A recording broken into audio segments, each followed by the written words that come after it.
Joining us now is ProPublica reporter Craig Silverman, one of the authors of a new report on Facebook's marketplace platform where users can buy, sell, and trade with each other.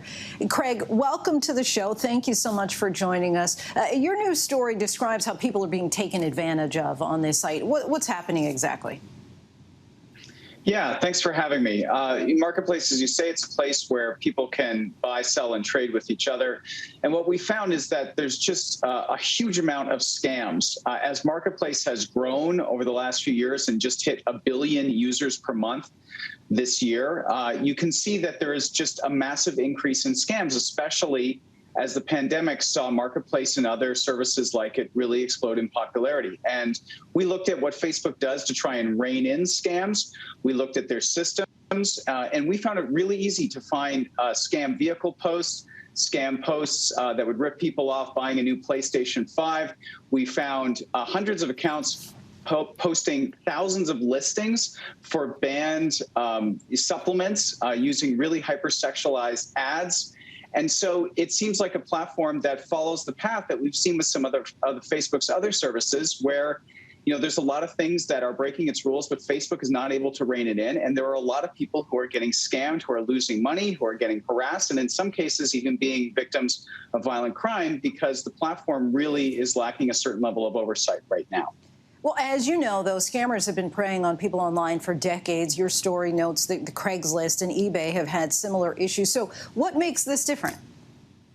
Yeah, it's sort of the Facebook factor, which is often about scale. There are about 3 billion people around the world on Facebook. There are 1 billion of those folks who are going to Marketplace every month. And Craigslist is really on the decline, but Marketplace is exploding. And so what Facebook does is it scales products really quickly. It's now in more than 150 countries and territories with Marketplace. And so where there were scams on Craigslist, no questions, scams on eBay, no questions, Facebook, with 1 billion people per month on there, it's really exploded. And the other part of it is that the thing that should make it better and prevent scams on Facebook, the profiles and the supposed real names, that's actually being turned into a tool of the scammers. We found tons of hacked accounts, tons of fake accounts, and they are being used to scam people. So somebody who looks very credible, maybe a real estate agent posting listings for an apartment rental, well, that's actually someone who has hacked their account, posting pictures that have been stolen from a real listing, and they're going to steal your money for a deposit. So people really have to be on guard with Facebook and realize that this is a global platform with global scammers coming after you.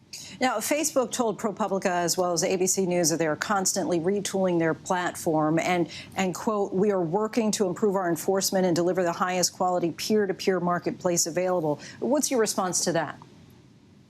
Well, look, it's not that Facebook does nothing.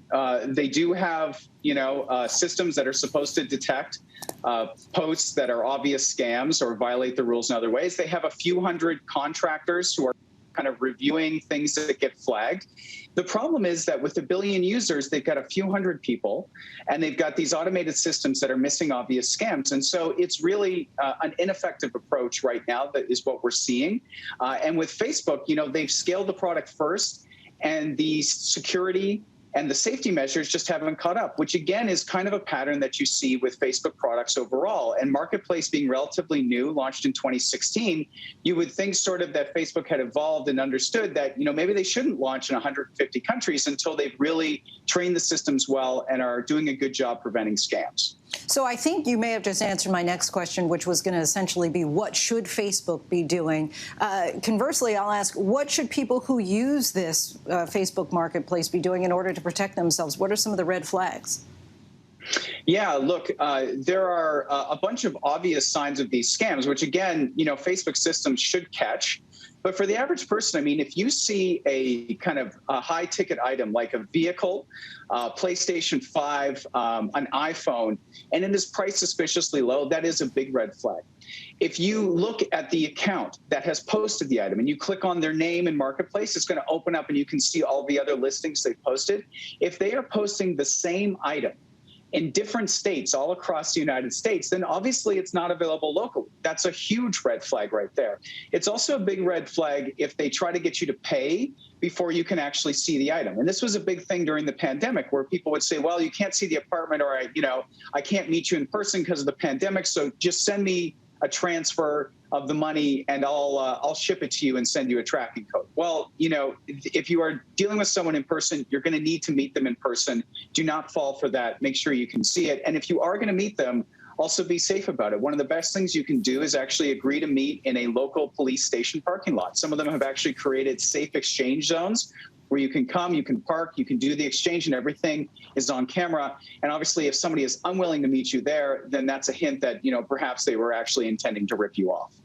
And Craig, lastly, the New York Times recently reported that Facebook is changing the way it's responding to controversies and criticism. You've reported on this company for quite some time now. What do you make of this? Yeah, I mean, I think Facebook, if a lot of people inside Facebook, especially leadership, feel like they've been getting beat up for the last 5 or 6 years, right? Ever since basically 2016, an election, and then there was Cambridge Analytica and all these other scandals.